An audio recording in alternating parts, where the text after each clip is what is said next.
असली वर कौन? बेताल 25वीं कहानी। बहुत पुराने समय की बात है। उज्जैन नगरी में एक महाबल नामक राजा था। राजा बहुत दयालु और पराक्रमी था। उसकी एक बेटी थी जिसका नाम महादेवी था। वह बहुत सुंदर और सभ्य थी। जब वह विवाह योग्य हुई तो राजा ने उसके लिए वर खोजना शुरू कर दिया। एक एक करके बहुत सारे राजकुमार महादेवी से विवाह करने की इच्छा लेकर आए, परंतु राजा को एक भी योग्य नहीं लगा। राजा की एक ही शर्त थी कि जो राजकुमार उनकी बेटी के लिए चुना जाएगा वह सभी गुणों से निपुण होगा।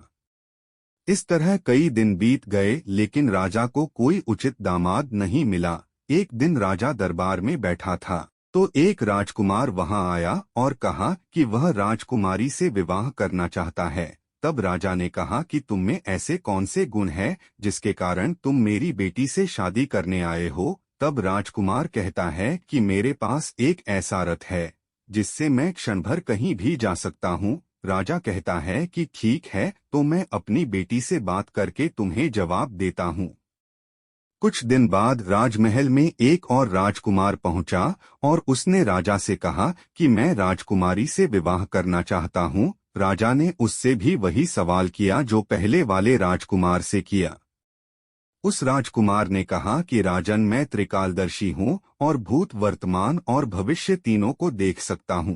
राजा ने कहा कि ठीक है, तुम अभी जाओ, मैं अपनी बेटी से पूछकर तुम्हें जवाब देता हूं।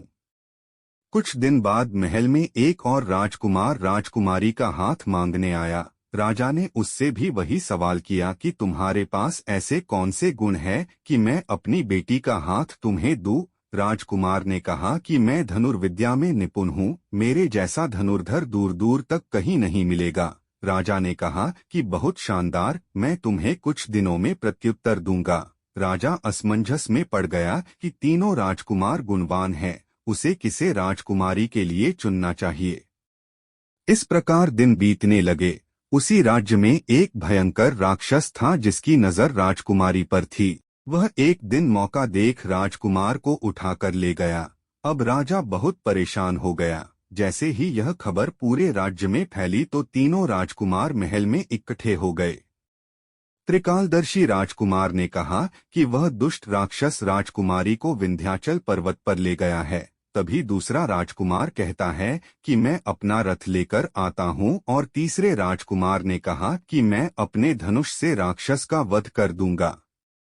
इस तरह सब लोग विंध्याचल पर्वत की ओर निकल पड़े। जब वे पहुंचे तो धनुर्धारी राजकुमार ने अपने तीर कमान से निशाना लगाकर राक्षस का वध कर दिया और वे लोग राजकुमारी को सुरक्षित वापस महल ले आए।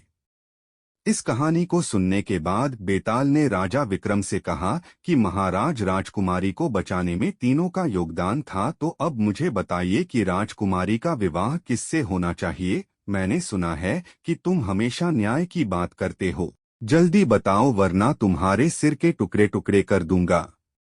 इस पर विक्रमादित्य ने जवाब दिया कि राजकुमारी का विवाह धनुर्धारी राजकुमार से होना चाहिए, क्योंकि उसने राक्षस से युद्ध करके राजकुमारी को बचाया है। अन्य दोनों राजकुमारों ने तो उसकी सहायता की थी। बस उतने में ही बेताल उड़कर पेड़ से जाकर लटक गया। आगे की कहानी दूसरी वीडियो में देखेंगे। ऐसे ही वीडियो देखने के लिए हमारे चैनल को सब्सक्राइब करें।